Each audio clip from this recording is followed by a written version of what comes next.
Não, é que assim, eu vou nessa linha. Primeiro eu vou pegar da idolatria e separar o que é idolatria, o que é militância, o que é comportamento autoirônico. Eu acho que a galera nossa, boa parte do que a gente chama de idolatria, não é idolatria, tem uma coisa do meme. A galera da geração, principalmente da geração Z, que apoia muito a gente. Romeu Zema, Igor 3K, Felipe Moura Brasil falam sobre Renan Santos. Nós vamos reagir a eles falando sobre isso e eu vou te mostrar duas coisinhas aqui do bolsonarismo para você dar uma comparada. Vamos lá? Dois recados importantes para você. Número 1, se você é policial e quer ser candidato pela missão, manda uma mensagem no meu Instagram. É muito importante que você mande uma mensagem no Instagram. Eu preciso falar com você, certo? Então você vai mandar uma mensagem no meu Instagram falando: sou policial, eu quero ser candidato, porque o prazo de filiação para policial é diferente, beleza? E número 2, estaremos no Rio de Janeiro no final de semana, no dia 18, tá? Com congresso e show da Limão Rosa. Vamos lá? Vamos ver o Zema falando do Renan? Bora! Política. Como é que o senhor está vendo os seus concorrentes no campo da direita? O senhor já falou que no segundo turno vão estar unidos e tal. Mas como é que o senhor enxerga? Eu vou fazer duas perguntas específicas. Há alguma chance de uma fusão entre o senhor e o Caiado? Mas a pergunta que mais curiosidade eu tenho, porque tenho ouvido de muita gente, é assim: como é que o senhor reage diante dessa ascensão do Renan Santos? Ô Zeca, eu encaro com naturalidade. Nós estamos numa democracia, todos têm direito de serem candidatos, e algumas pesquisas que me parece aonde ele tem destacado mais são pesquisas feitas pela internet, que tem um público muito diferente da amostra da população brasileira. Isso não é verdade, Zema. Isso não é verdade. Todas as vezes que a gente foi testado em pesquisas, na urna a gente deu resultado maior. Tá? É simples desse jeito. E não, ele não é pesquisa de internet. Tá? Vai lá. A hora que se pega outras pesquisas, o resultado costuma ser bem diferente. Tá, mas independente da... Na verdade não é bem assim, mas ele faz uma amostra que ele capta pela... Nossa, toma! Na verdade não é bem assim. Toma aí, mas vai. Mas é uma amostra representativa da população brasileira. Essa pesquisa específica da Atlas Intel. Mas digamos que ele tivesse só 4%. O que o senhor acha do personagem que ele representa na política? Ele, como não teve uma experiência na gestão pública, ele sai dando tiro como metralhadora giratória, né? Isso aqui a gente agiu esse trecho na live. É muito triste seu Zema, né, cara? Ele se candidatou ao governo e falava a mesma coisa dele. Né? Então, aí agora... Não, o Renan não tem experiência. Essa é a tua crítica, cara? Ele não tem experiência. Irmão, você não consegue ter apoio do teu próprio partido, velho. Você não consegue ter apoio do seu próprio partido, cara. Prometendo mundos e fundos, agora um histórico de entrega, um currículo de entrega, me parece que falta a ele. Não falta, cara. O Renan tem 10 anos, pelo menos, de militância política, onde ele entregou, por exemplo, o impeachment da Dilma, o apoio a reformas importantes, ainda que impopulares, e mais, a criação do próprio partido, brother. Enquanto você tem que ir lá no presidente do partido, Eduardo Ribeiro, né? Ô meu, pede o pessoal lá do Paraná parar de falar mal de mim, meu. Vamos dar uma criticadinha no Flávio, tá? O Renan tem o próprio partido, cara. Então, talvez até por desconhecimento, tudo que qualquer político fez no Brasil está errado para ele. Agora, na hora que ele tiver, nada a ver. Se um dia for estar do outro lado do balcão, aí com certeza as coisas mudam, porque eu já tive dos dois lados do balcão. E com o Caiado, como é que é a sua relação? O que é que o senhor, antes do primeiro turno, tem uma chance de vocês? Não tem, até porque ele já está definindo aí o vice dele, mas me dou muito bem com ele, fui governador com ele 7 anos e meio, é uma pessoa do bem. Vocês representam. Agora, nem toda a direita que vocês estão junto é assim. Esse é o ponto, que eu acho que vocês vão ter que ser desafiados e escrutinados, porque, de certa forma, vocês estão chancelando gente que tenta dar golpe. Então, tô louco, eu não sei quem é esse jornalista aqui, mas tá... Vê que o Zema ficou com essa cara de bunda, né? Vamos lá. Próximo, o que é isso aqui? Márcio Canela e polícia. Isso aqui vocês viram, né? Meu irmão, presta atenção. O pré-candidato ao governo, ao Senado do Flávio Bolsonaro, simplesmente foi preso com um fuzil dentro do carro. E aí, tem um vídeo aqui, sabe do quê? Do dinheiro que acharam. Olha lá, olha isso.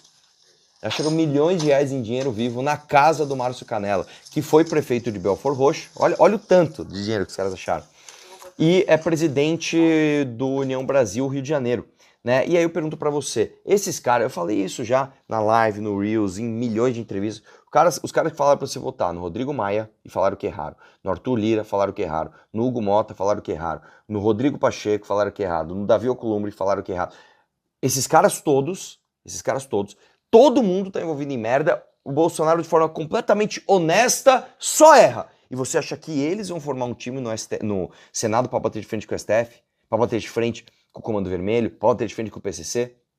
Lembrando que é da mesma turma, tá? Do deputado estadual, inclusive ligado ao TH Joias, tá? Que passava informações e fuzis, tá? Pro Comando Vermelho. Olha aí que time da hora, ó. Ó, Zema e Flávio Bolsonaro. Que direita, hein? Vamos unir a direita. Vamos unir sim. Vamos unir sim. E aí, o que acontece? O Alexandre de Moraes manda fazer uma busca e apreensão na casa do Jair Bolsonaro, o que de fato é humilhante, tá? E é errado. Porque basicamente, né, o Jair Bolsonaro tinha 10 armas. Ele registrou as 10 armas, tinha as 10 armas. Aí falaram, recolham as armas. Aí recolheram lá, sei lá, 8 armas. Ué, cadê as outras 2 que faltaram? Ele informou. Ó, uma tá no Rio Grande do Sul, na casa do amigo, e outra tá não sei aonde. Mesmo assim, o Alexandre de Moraes mandou fazer a busca e apreensão na casa do cara. Isso aqui é pra humilhar ele, tá? Isso aqui é pra humilhar ele, né? Vamos ver o Flávio responder. E ó, isso aqui eu até falei na live. Se isso acontecesse em 2017, um vídeo do Jair falando isso, meu irmão, estourar, explodir, é dezenas de milhões de visualizações. Aí olha o Flávio, como ele responde. Vamos ver. O presidente Bolsonaro acabou de tomar outra busca e apreensão, agora pela manhã. Vou repetir. O presidente Bolsonaro acabou de tomar mais uma busca e apreensão, agora pela manhã.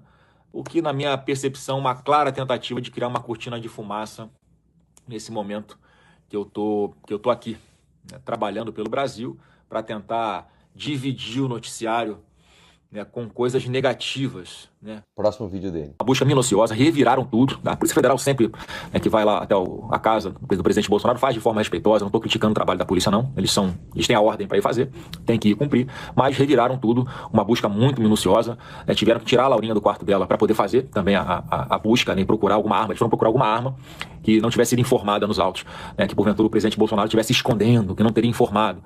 Então foi muito ruim, muito constrangedor. Mais uma vez uma situação em que a família toda sofre, é uma perseguição implacável com o presidente Bolsonaro, e aí, por óbvio, não tinha absolutamente nada de errado. Então não tinha arma, tudo que foi informado ao Alexandre de Moraes. Pois é, mano, toma mais essa aí. E aí, Igor 3K e Felipe Moura Brasil, né, falando sobre o Renan Santos. Vamos ver? Olha lá quem veio reagir com a gente. Olha lá, hein? Chegou bem na hora. Vamos ver. Você viu isso aqui já? Não. Você react espontâneo. Então vamos lá. Ó, inclusive acabou de sair, ó. 4 horas. Não vi. Vamos ver. Galho mandou uma mensagem pelo Pix. Renan Santos é a única opção. PQ é o único de direita de verdade. Aqui a gente não tá correndo o risco, inclusive, de ter uma galera cometendo exatamente esse mesmo erro que você acabou de descrever. Ah, sempre tem, o risco. Inclusive mirando no Renan. Não tem? Uma galera, porra... Como essa mensagem aqui, Renan Santos é a única opção. Eu entendo que tem muita gente. A única ressalva aqui é: vamos aprender com o que a gente já viu acontecer. A gente já viu um movimento que elegeu alguém. Virando um novo mito, cara. Não estou dizendo que é o caso agora, né? Até porque o Renan precisaria de uma transformação muito profunda no cenário político agora, mas que endeusar um político não me parece ser a melhor opção, né? Não, nunca é endeusar um candidato a um cargo público, né? Acho que as pessoas, assim, que vamos dizer, merecem ser endeusadas, é algo que acontece é natural com a trajetória de realizações e um comportamento que é condizente com aquilo, né? E que, no fundo, quando você expressa dessa maneira, que ela é endeusada, é uma maneira elogiosa, meio poética, meio hiperbólica, para ser mais preciso, que tem um pouco de exagero, de você manifestar admiração por aquela pessoa, né? E para isso precisa ter uma trajetória, precisa demonstrar uma série de qualidades ao longo do tempo e em situações diferentes, em esferas de poder diferentes.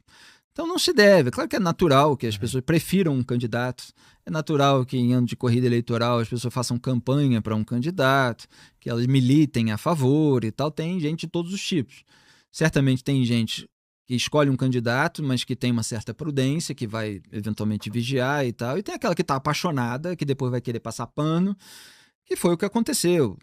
Tinha muita gente antipetista, estava todo mundo ali dessa... Vai devagar, né, meu? Eu vou pôr no 25 aqui, ó. Ô, Léo, a partir do 6h34 tá no 25, foi? Desse campo criticando as mentiras, a hipocrisia, financiamento de ditadura, escândalo de corrupção, crise econômica, o identitarismo radical e tal, etc. Muitos estavam fazendo aquilo por princípios, tipo, isso é ruim, e vou criticar sempre, seja de quem venha. Outros estavam fazendo porque queria o cargo. Ele queria ganhar dinheiro também, eventualmente até no escândalo de corrupção também, outras coisas. E isso se vê quem é que está em qual lugar com o tempo, com a mudança de cenário. Muitas vezes o caráter se reconhece na mudança de cenário, né? Quando o tabuleiro se mexe, e aí você vê se aquela pessoa mantém os princípios. Sim. Não a adesão, né, a um grupo político incondicionalmente. Então, assim, o que é diferente do Renan Santos, esse é um fato objetivo, né, uma descrição objetiva, é que ele critica o lulismo e o bolsonarismo. E eu considero que era para ter alguém assim em todos os pontos do espectro ideológico. Era para ter um cara na esquerda que critica o lulismo e o bolsonarismo, no centro e tal, eventualmente até centro-esquerda, centro-direita. Era para ter várias pessoas, já que é um regime multipartidário brasileiro, 35 partidos, e aí você tem um puxa-saco de cada lado. Né? Você tem 2 polos, os seus puxa-sacos, e pronto, acabou, tem um candidato com uma identidade mais... Então, o cara está tentando construir uma identidade, de experiência, etc. O Zema tenta construir de gestão, não sei o quê. Mas gestão não sei. Gestão não sei. Ele não tem muita gestão. Minas terminou endividada, né? Vamos lá. Eram muito próximos do bolsonarismo. Então o Renan Santos conseguiu essa identidade de um cara de direita crítico do lulismo e do bolsonarismo. Agora, isso não é, né? Que é isso que quando a gente fala isso, muita gente não entende, né? E às vezes de má vontade, de má fé. É que isso não é ele inteiro, não é tudo que deve ser levado em consideração. Então você tem que avaliar a conduta, o temperamento, como se comporta em determinadas situações, as controvérsias, o modo de tratar, a experiência administrativa ou não. Então tudo isso tem um monte de elementos. Você criticar dos grupos políticos é um dos elementos de avaliação. Agora, tem gente que não aguenta mais Lula e Bolsonaro, está disposta a votar em quem critica os dois lados. Tem gente, que eu conheço um monte, que fala assim, cara, eu vou ver quem estiver melhor entre Caiado, Zema e Renan, ou outros. Joaquim Barbosa, Augusto Cury, até Aécio, talvez, a pessoa que é anti-Lula, anti-Bolsonaro. Quem tiver melhor, eu vou votar nesse aí, que tem mais chance, que for o terceiro lugar. Quem tiver em terceiro lugar na pesquisa até o último dia e tal, vou votar. Cara, eu ouço isso toda semana, para dizer o mínimo, para não dizer todo dia. Tem um monte de... Pois é, eu também acho. Mas assim, só uma análise do que ele falou. Primeira coisa, eu gosto muito desse ceticismo em relação ao seu nome, porque significa que você tá gigante. Isso é a primeira coisa. Você acha? Pra caralho. Tipo, ninguém fala. Não idolatra o. Como é o nome daquele cara lá? O Augusto Cury. Não, aquele lá, como é? Não, ninguém sabe o nome. Então, toma cuidado com idolatria. Quer dizer, peraí, nossa militância tá lá. Nossa militância tá lá. E outra coisa, só para explicar uma coisa e ele faz parte disso. O Felipe Moura Brasil faz parte disso. Você criticar o Lula e o Bolsonaro é uma parte gigantesca da personalidade, porque num país onde só existiam essas duas coisas, você ser contra isso é uma amostra gigantesca do tipo de pessoa que você é. E o Felipe Moura Brasil faz parte disso. Sim. Ele é um dos pouquíssimos caras que falou, não, olha o que o PT tá fazendo, isso é errado, isso é errado. Aí o Bolsonaro foi pro poder e ele criticou o Bolsonaro no poder, com todos os incentivos para ele falar, não, esse aqui, vamos passar pano para esse. Então, o fato do Felipe Moura Brasil criticar o Lula e o Bolsonaro é de uma gigantesca parcela do que é o ser Felipe Moura Brasil. E do Renan é a mesma coisa. Né? Fala alguma coisa inteligente aí. Não, é que assim, eu vou nessa linha. Primeiro eu vou pegar da idolatria e separar o que é idolatria, o que é militância, o que é comportamento autoirônico. Eu acho que a galera nossa, boa parte do que a gente chama de idolatria, não é idolatria, tem uma coisa do meme. A galera da geração, principalmente da geração Z, que apoia muito a gente, ela faz comentários exagerados, mas faz parte da própria brincadeira de militar. Todo mundo que faz política e que pretende ganhar uma eleição precisa de militância. E militância necessariamente é meio chata, porque militância tá militando. Sim. E você não ganha se não tiver isso. Não dá pra ter... tem um exército de pessoas muito céticas que vão fazer declarações na internet. Tipo, estou apoiando o Renan com ressalvas. Não dá. Sim. Você só ganha uma eleição. Vai ter esse cara, só que esse cara não é a tua militância. Exato. Então tem que diferenciar o que é eleitor com militância. E tem que diferenciar a qualidade da militância. Eu tenho certeza que se eu pegasse e aparecesse um escândalo de corrupção, a militância ia largar uma pé da pré-candidatura. Acho que esse é muito o perfil nosso. E por que o perfil nosso? Porque é o que você falou. A gente já vem demonstrando, criando um filtro do tipo de pessoa que segue a gente, já faz um bom tempo. Então esse filtro tá dado. Eu acho que esse filtro permite que a gente tenha um tipo de militância que tem um nível diferente dos demais. A galera do bolsonarismo e do PT topou já ir pra um buraco que eu acho que não tem mais saída. O cara tá, sim, os caras estão defendendo as coisas mais absurdas e acho que ali já dessensibilizou. Não tem o que fazer. E, por fim, isso que você comentou do filtro do anti-Lula e anti-Bolsonaro, acho que a política de rede social é uma coisa muito nova no mundo. É uma coisa que tem, cara, pra valer o modelo que a gente vive hoje, 12, 13 anos. E eu acho que ela é mais presente no Brasil e talvez nos Estados Unidos que em qualquer lugar do mundo. O Brasil acho que é o número 1, os Estados Unidos o número 2.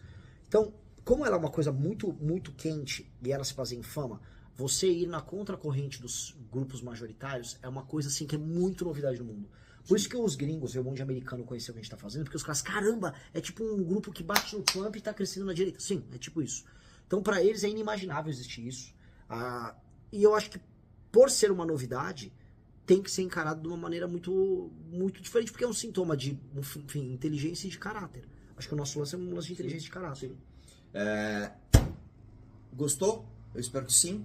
Ainda apareceu do nada aqui na minha casa que a gente vai ensaiar para o show. Não esqueça, Rio de Janeiro estaremos aí dia 18. E se você é policial e quer ser candidato pela missão, manda uma mensagem para o meu Instagram. Um abraço e um questionário tudo. Tchau!